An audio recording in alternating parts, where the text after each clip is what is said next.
नमस्कार दोस्तों, एक बार फिर आप सभी का स्वागत है लेटेस्ट और न्यू वीडियो में। दोस्तों, इस वीडियो में हम कॉन्स्टिट्यूशन ऑफ इंडिया अर्थात भारत का संविधान के बारे में डिस्कस करेंगे। कैसे कैसे बना ये संविधान, होता क्या है, इसके कितने प्रकार हैं, क्या इसके कार्य हैं, किसने इसको अपने हाथों से लिखा, क्या ये टाइपराइटर की मदद से लिखा गया, कितनी भाषाओं में इसको बनाया गया है, ठीक है। और संविधान को जिसने बनाया था उसकी क्या शर्त थी, उसने कितना पैसा इसमें लिया था, कितना टाइम संविधान को बनाने में लगा था।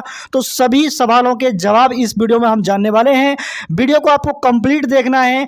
जो जो आपके माइंड में क्वेश्चन बनते होंगे जिनका शायद ही आपको आंसर पता होगा, वो सभी आंसर इस वीडियो में मिलने वाले हैं।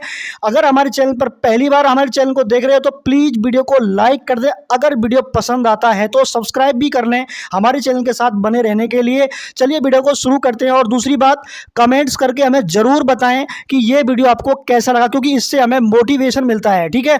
तो ये काम जरूर करें, कमेंट्स बॉक्स में कमेंट्स करके अपनी राय जरूर दें। चलिए वीडियो को शुरू करते हैं। भारत का संविधान, सबसे पहले जो ऐसे नाम है, ये आप इसको थोड़ा सा इस तरीके से देखें, सम प्लस विधान, यानी कि सबके लिए समान विधान। इस तरीके से हम सोच सकते हैं इसके बारे में, ठीक है, इस शब्द के बारे में।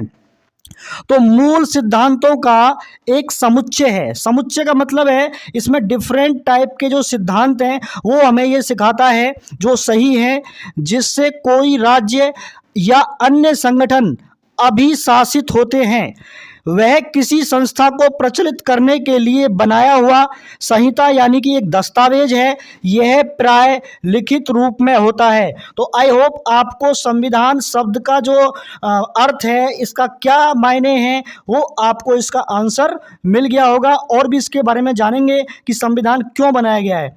दूसरी बात, संविधान दो प्रकार के होते हैं। देखिए, संविधान दो प्रकार के होते हैं और ये होते हैं संकलन के आधार पर, जिस प्रकार इनको बनाया गया है, जिस फॉर्मेट में इनको रखा गया है, ठीक है।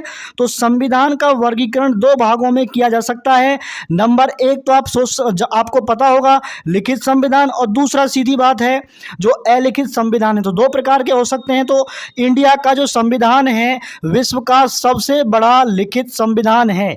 यह क्वेश्चन आपको पता होना चाहिए। संविधान की उत्पत्ति, देखिए संविधान की उत्पत्ति का पीछे की जो कहानी है क्या है, ध्यान से देखेंगे।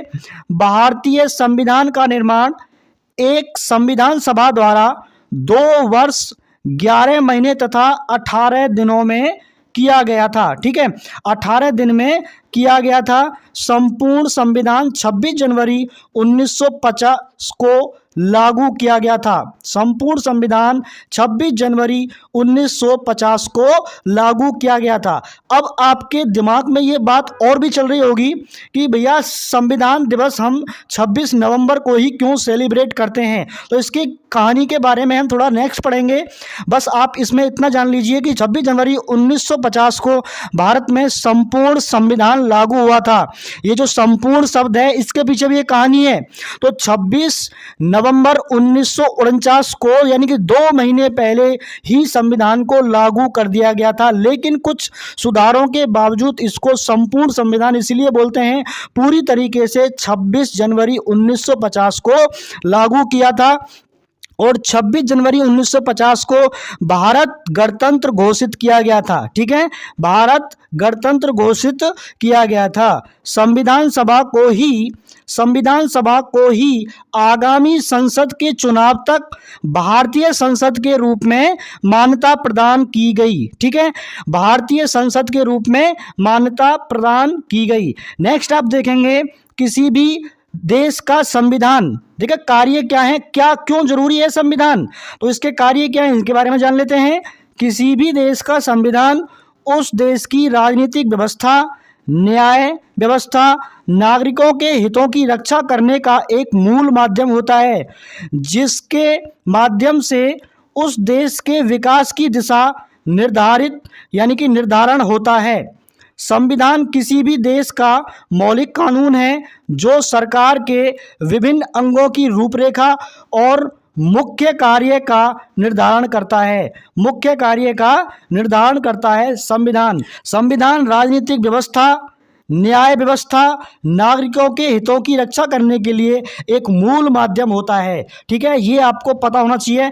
तो संविधान के बारे में डिटेल में भी हम आगे जानेंगे, लेकिन जो जरूरी चीजें हैं, जो क्वेश्चन आपसे पूछे जा सकते हैं, तो आपको पता होना चाहिए। किसी भी देश का संविधान उस देश की राजनीतिक व्यवस्था, ठीक है, न्याय व्यवस्था तथा नागरिकों के हितों की रक्षा करने का एक मूल माध्यम है, जिसके माध्यम से उस देश का विकास की दिशा का निर्धारण होता है। संविधान किसी भी देश का मौलिक कानून है जो सरकार के विभिन्न अंगों रूपरेखा, ठीक है, विभिन्न अंगों की रूपरेखा और मुख्य कार्य का निर्धारण करता है। ठीक है, भारत के संविधान का प्रारूप, या हम बोल सकते हैं इसका संक्षिप्त परिचय। देखिए, भारतीय संविधान में वर्तमान समय में भी केवल 395 अनुच्छेद हैं, क्योंकि 395 अनुच्छेद ही स्टार्टिंग से अब तक हैं, और 12 अनुसूचियां हैं। ठीक है, पहले कितनी थी? 8 अनुसूचियां थी, और पहले 22 भाग थे, लेकिन अब कितने हैं? 25 भागों में विभाजित है, परंतु ये संशोधन होते रहते हैं। ठीक है, परंतु इसके निर्माण के समय मूल संविधान में 395 अनुच्छेद, 22 भाग और केवल 8 ही अनुसूचियां थी। ठीक है, तो अनुसूचियों के बारे में बहुत गहन में अध्ययन करेंगे हम आगे चलकर। थोड़ा थोड़ा आप इसके बारे में लाइट में जान लीजिए। भारतीय संविधान के मुख्य तथ्य, देखिए, भारत का संविधान 26 जनवरी 1950 को लागू हुआ था, लेकिन उससे 2 महीने पहले यानी कि 26 नवंबर 1949 को संविधान बनाने वाली सभा ने कई चर्चा और संशोधनों के बाद आखिरकार संविधान को अंगीकार किया। कब अंगीकार किया था? 26 जनवरी 1950 को, लेकिन पहले संविधान 26 नवंबर 1949 को लागू कर दिया गया था। लेकिन संपूर्ण संविधान आपसे पूछा जाए आंसर, तो क्या होगा आंसर आपका? 26 जनवरी 1950 को। अब मैं कुछ इसके बारे में एक मुख्य तथ्य बता देता हूं। देखिए क्या है, विश्व के सबसे बड़े लिखित संविधान के निर्माण के लिए देश भर से 389 सदस्य चुने गए थे। ठीक है, टोटल कितने सदस्य चुने गए थे? 389 सदस्य चुने गए थे इसकी रणनीति बनाने के लिए। आप देख सकते हो कवर पेज इस तरीके से है इसका। ठीक है, नेक्स्ट देखेंगे। अब संविधान जो है 2 भाषाओं में है, आप यहाँ देख सकते हो। नेट नहीं चल रहा था जिस टाइम मैं PDF बना रहा था, तो संविधान 2 भाषाओं में है, एक तो है हिंदी और दूसरा है अंग्रेजी। ठीक है, तो हमारी ऑफिशियल जो लैंग्वेज है ज़्यादातर इंग्लिश का यूज होता है, और जो हमारी भाषा है, ठीक है, राजभाषा कौन सी है? हमारी हिंदी है। राष्ट्रीय भाषा किसी को नहीं बनाया गया है।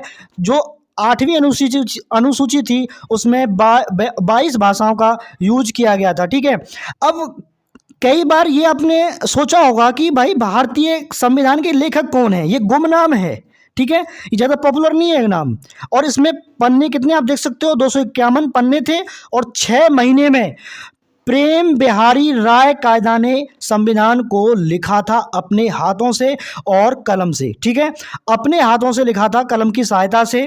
तो पूरा डिटेल हम जानेंगे आगे इनके बारे में। तो इनका थोड़ा जीवन के बारे में जान लेते हैं। 1901 में दिल्ली में पैदा हुए रायजादा, जिन्होंने सारे दस्तावेज टाइपराइटर की सहायता से नहीं बल्कि अपने हाथों से लिखा सारा संविधान। ठीक है, अब यहाँ पर थोड़ा ये गलत हो गया है, अपने हाथ से लिखा था उन्होंने। एक मिनट, ये हाथ की जगह पे ये टाइप हो गया गलत। उन्होंने बिना गलती किए अपने हाथ से लिखा था। इस तथ्य के बावजूद पूरा संविधान को लिखने में लंबा समय लगा। अपने हाथ से, कुछ भी कहीं से टाइप नहीं किया, कोई प्रिंट नहीं किया, अपने हाथों से लिखा था कलम की सहायता से। ठीक है, अब हम देखेंगे। देखो, अब यहाँ पर क्या है कि इन्होंने यह युक्ति कहाँ से सीखी थी? कोई भी मिस्टेक नहीं, कोई कटिंग नहीं, कुछ नहीं। तो इनके रायजादा के दादा थे, नाम क्या था उनका? राम प्रसाद, जो अंग्रेजी और फारसी के जाने माने विद्वान थे, जिन्होंने अपने दादा से यह सुलेख कला सीखी थी। प्रधानमंत्री, देखिए बहुत ही इंटरेस्टिंग बात है, प्रधानमंत्री जी जब उस टाइम कौन थे? जवाहरलाल नेहरू। ठीक है, इनसे इन्होंने पूछा था प्रेम बिहारी राय कायदा से कि भाई कितने पैसे लोगे इसका लिखने का? तो इन्होंने मना कर दिया कि भगवान क्या दिया, मेरे पास सब कुछ है। लेकिन इन्होंने एक शर्त रखी थी। वो शर्त क्या है? देखिए, आप देख सकते हो यहाँ पर फोटो में। ठीक है, रायजादा, प्रेम बिहारी रायजादा का ये फोटो है लिखते टाइम का। ठीक है, तो उन्होंने कहा, मैं सिर्फ इतना चाहता हूँ कि संविधान के पेज पर अपना नाम, यानी कि उनका नाम प्रेम बिहारी राय ज़्यादा का नाम और उनके बाबा का जो अंतिम पृष्ठ है संविधान का 251वां जो पेज है, उस पर अपने दादा जो राम प्रसाद थे उनका नाम लिखवाना चाहता हूं, जिससे पूरा जो है कैबिनेट है वो क्या हो गया, पूरा तरीके से सहमत हो गए। और आप देख सकते हो इस प्रकार ये लिख करके लाए थे। 251 पन्ने हैं, आप देख सकते हो, जिस पर प्रथम जो उठा रखा है इन्होंने, इनके हाथ में क्या है, ये जो पन्ना है इस पर अशोक चिन्ह बना हुआ है, ठीक है, जो अशोक स्तंभ से लिया गया था। अब यहाँ पर देखेंगे कि क्या क्या इसमें जो है सामग्रियाँ यूज हुई थी। बहुत ही इंटरेस्टिंग फैक्ट है। 6 महीने में संविधान तैयार हुआ था। प्रेम बिहारी नारायण, इनका पूरा जो नाम है प्रेम बिहारी नारायण रायजादा था, ठीक है। यह इनकी इच्छा जो है मान ली गई। संविधान लिखने के लिए हाथ से बने हुए कागज पुणे से मंगवाए गए थे। मैं इसको ऐसे पढ़ देता हूँ, मंगाए गए थे। रायजादा साहब ने संविधान लिखने के लिए 303 पेन होल्डर यानी कि कलम होल्डर और 254 बोतल स्याही का इस्तेमाल संविधान के दस्तावेजों को लिखने में किया था, ठीक है। तो दस्तावेज के पन्नों को शांति निकेतन के नंदलाल बोस की अगुवाई वाली टीम ने अपनी कला से सजाया था। भारतीय इतिहास के विभिन्न अनुभवों और आंकड़ों को संविधान के इन पन्नों में दर्शाया गया। इस तरह महान देश का महान संविधान लिखित रूप में 6 महीने में तैयार हुआ। इसके बाद संविधान सभा के सभी 299 सदस्यों ने इस पर जनवरी 1950 में हस्ताक्षर किए और 26 जनवरी 1950 को इसको संपूर्ण संविधान को भारत में लागू कर दिया गया था। उस समय संविधान में 395 अनुच्छेद और 8 अनुसूची और एक प्रस्तावना थी। इस नेक्स्ट वीडियो में डिस्कस करेंगे उसके बारे में। चैनल को सब्सक्राइब कर लीजिए। संविधान की पांडुलिपि में 251 पन्ने थे, जिसका जो वजन है 3.25 किलो यानी कि 3.75 किलोग्राम था, ठीक है, जो 6 महीने में लिखा गया था। अब ये हिंदी इंग्लिश में मैंने बता दिया। अब देखो ये नंदलाल बोस की जो अगुवाई वाली टीम थी उसने इसको कैसे, देखो आप देख सकते हो यहाँ पे जो डिजाइन बनी हुई है, जो यहाँ पर आप देख सकते हो ये जैसे डिजाइन बनी हुई है यहाँ पर, ये जो बन रही है ये उस टीम ने ही इसको बनाया था, ठीक है। तो आपको पता लग गया होगा इनका पूरा नाम क्या था। अगर आप वीडियो को देखते हुए यहाँ तक आ गए तो प्लीज़ हमारे चैनल को सब्सक्राइब करें, अपना प्यारा सा सपोर्ट करें, ठीक है, जिससे हमें मोटिवेशन मिलता है। और कमेंट्स जरूर करें, ठीक है, कमेंट जरूर करें। वीडियो को अच्छा लगा हो तो लाइक भी कर दें और अपने दोस्तों में शेयर कर दें। वीडियो देखने के लिए धन्यवाद। जय हिंद।